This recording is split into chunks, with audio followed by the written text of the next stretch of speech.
ये सरकार जनता का बनाने में बड़ी माहिर है। क्या बनाने में माहिर है आप बहुत अच्छे तरीके से जानते हैं।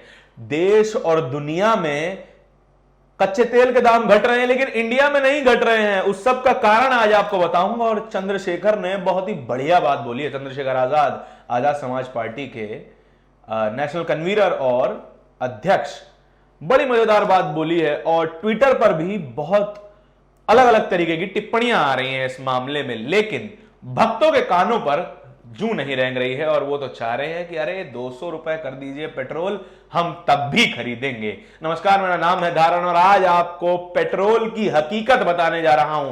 क्रूड ऑयल के प्राइस यानी कच्चे तेल के प्राइस दुनिया भर में घट रहे हैं, क्योंकि ओपेक देशों की मीटिंग होने वाली है नॉन ओपेक देशों से, जिससे रशिया बाहर है, क्योंकि रशिया और यूक्रेन का युद्ध चल रहा है। क्रूड ऑयल जो देश प्रोड्यूस करते हैं, तेल जो देश निकालते हैं और दुनिया भर को बेचते हैं, वो प्रोडक्शन बढ़ाने की बात कर रहे हैं कि और ज्यादा तेल निकाला जाए। सीधा सप्लाई और डिमांड का जो है वो नियम लागू होता है। आपूर्ति अगर ज्यादा होगी तो दाम घट जाएगा। सीधा साधा नियम है कि अगर तेल जो है कच्चा तेल मार्केट में ज्यादा होगा तो वो सस्ते दाम पर बिकेगा, और अगर क्या कहते हैं तेल कम होगा तो वो महंगे दाम पर बिकेगा। उसी तरीके से पिछले दिनों 12 बेसिस पॉइंट तेल का दाम घट गया और ओपेक देशों ने यह तय किया कि हम जो है वो तेल का जो प्रोडक्शन है, कच्चे तेल का प्रोडक्शन है, वो हम ज्यादा कर देंगे ताकि प्राइस नियमित हो सके, जो दाम है वो एक नॉर्मल स्तर पर आ सके और सभी के लिए तेल खरीदना एक महंगा सौदा ना बने, थोड़ा थोड़ा जो है वो सस्ता हो जाए। लेकिन हिंदुस्तान की सरकार कभी भी जनता तक फायदा नहीं पहुंचने दे रही है। जिस दिन अगर खबर पड़ जाए कि तेल के दाम अंतरराष्ट्रीय बाजार में बढ़ गए हैं, कुछ घंटे भी नहीं लगेंगे, तेल, पेट्रोल और डीजल के दाम हिंदुस्तान में बढ़ जाएंगे। लेकिन जब कच्चे तेल का दाम अंतरराष्ट्रीय बाजार में घट रहा है तो आपकी जेब को अठन्नी का भी फायदा नहीं होने देना चाहती है सरकार। और चंद्रशेखर आजाद इस पर क्या बात करते हैं आपको दिखाता हूं। चंद्रशेखर आजाद लिखते हैं, लगी है कच्चे तेल के दाम पर लगाम, क्यों नहीं कम हो रहे पेट्रोल और डीजल के दाम। बहुत मार्मिक बात है। अगर कच्चा तेल सस्ता हो रहा है तो पेट्रोल डीजल भी सस्ता होना चाहिए। लेकिन ये जो टैक्स खींच रही है ये सरकार, आपके पेट्रोल डीजल पर लगभग 50% का टैक्स ये सरकार लेती है, जिसमें डीलर का कट भी शामिल है, इसमें आपका वैट शामिल है, सेस शामिल है, पोल्यूशन टैक्स शामिल है। लेकिन जब कच्चा तेल सरकार के लिए सस्ता हो गया है, लेकिन वो जनता के लिए पेट्रोल डीजल सस्ता नहीं करना चाह रही है, क्योंकि ये टैक्स की वसूली कर रहे हैं। टैक्स देना जरूरी है, देश की उन्नति में जरूरी है, लेकिन जब वो टैक्स आपकी जेब काटकर, आपकी बचत काटकर वो टैक्स दिया जाता है तो असल में इस देश की इकोनॉमी पर विपरीत असर पड़ता है। वो आपको समझाता हूं। जब आपके पास अच्छी खासी बचत होती है, इकोनॉमिक्स की भाषा में समझाऊंगा, अर्थशास्त्र क्या कहता है इस मामले में। अर्थशास्त्र काफी कुछ इंसानी सोच के ऊपर भी चलता है। अर्थशास्त्र यह कहता है कि जब भी इंसान के पास ऐसा विश्वास होता है कि हमारे पास अच्छी खासी बचत है तो हम खर्चा खुलकर कर सकते हैं, यानी कि हमें विश्वास है कि अगर आज पैसा खत्म हो जाए तो कल के लिए हमारे पास पैसा है और हम कल भी पैसा खर्च कर सकते हैं भावनात्मक रूप पे। लेकिन अगर टैक्स का बोझ बहुत ज्यादा होगा, अगर महंगाई बहुत ज्यादा होगी तो लोग खर्चा करना कम कर देंगे। अगर लोग खर्चा करना कम कर देंगे तो कंपनियों का माल नहीं बिकेगा, और कंपनियों का माल नहीं बिकेगा तो जाएंगी आम आदमी की नौकरियां।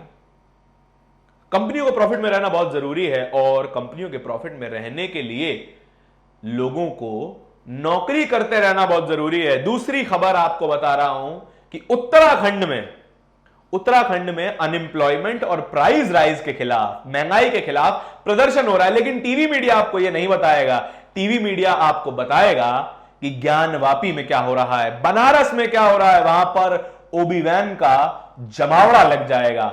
लेकिन उत्तराखंड में जो प्राइस राइज और अनएम्प्लॉयमेंट के खिलाफ प्रदर्शन हो रहे हैं उसकी कोई रिपोर्टिंग नहीं होगी, क्योंकि वो उनके एजेंडा को सूट नहीं करती है, क्योंकि वो उनके आकाओं को पसंद नहीं आएगी। अगर वो ऐसी रिपोर्टिंग कर देंगे तो आपका वो हाल किया जाएगा जो एनडीटीवी का हुआ है।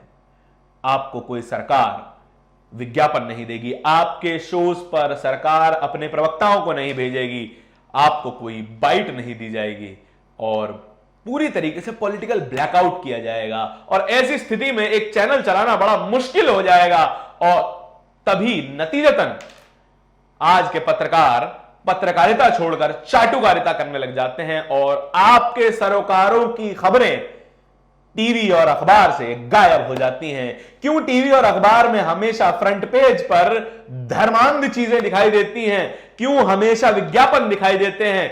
क्यों हमेशा ऐसी खबरें दिखाई देती हैं जो सत्ता के पॉलिटिकल नैरेटिव को सूट करती हैं?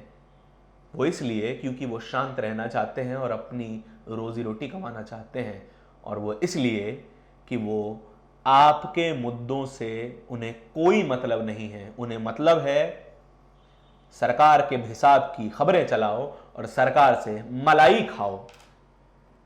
एक ट्विटर यूजर है, बड़ा ही दिलचस्प जो है वो ट्वीट किया है भाई साहब ने, आपको सुनाता हूं।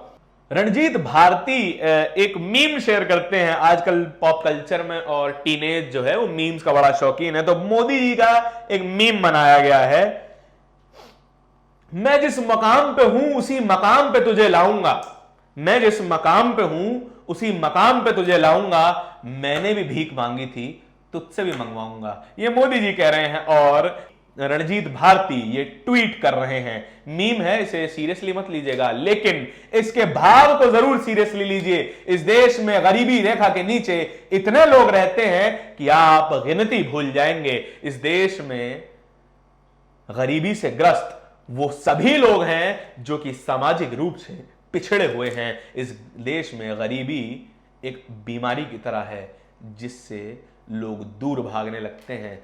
इस देश में गरीबी वो जाल है जिस पर हमेशा हमेशा ही ऐसे लोग फंसते हैं जिसका समाज कोई समर्थन नहीं करता है।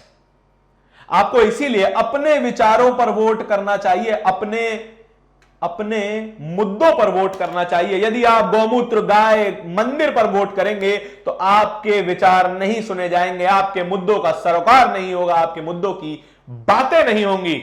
इसीलिए वोट बड़ी समझदारी से कीजिए। हमेशा मैं आपको एक बात जरूर बताता हूं वीडियो के अंत में कि इलेक्शन की एक थ्योरी होती है, जिस मुद्दे पर जनता वोट करती है वही उसे मिलता है। आपने मंदिर पर वोट किया, मंदिर मिल गया। आपने गौमूत्र पर वोट किया, गौमूत्र बड़ा सस्ता मिल रहा है। आपने गोबर पर वोट किया, वो आपको गोबर से बनी हुई औषधियां परोस रहे हैं। आपने शिक्षा, स्वास्थ्य, बेरोजगारी, महंगाई, इन सब पे वोट नहीं किया, इसीलिए ये सभी मिलकर आपकी कमर तोड़ रहे हैं। इस वीडियो के बारे में आपके जो भी विचार हो हमें कमेंट सेक्शन में जरूर बताएं। शुक्रिया। नेशनल दस्तक की आपसे गुजारिश है कि अगर इसको बचाना चाहते हैं तो नेशनल दस्तक को सब्सक्राइब करने के लिए रेड कलर के सब्सक्राइब बटन को दबाएं, फिर बेल आइकन की घंटी दबाएं। नेशनल दस्तक को बचाने के लिए बहुत जरूरी है कि हर खबर को शेयर करें, लाइक करें, कमेंट जरूर करें।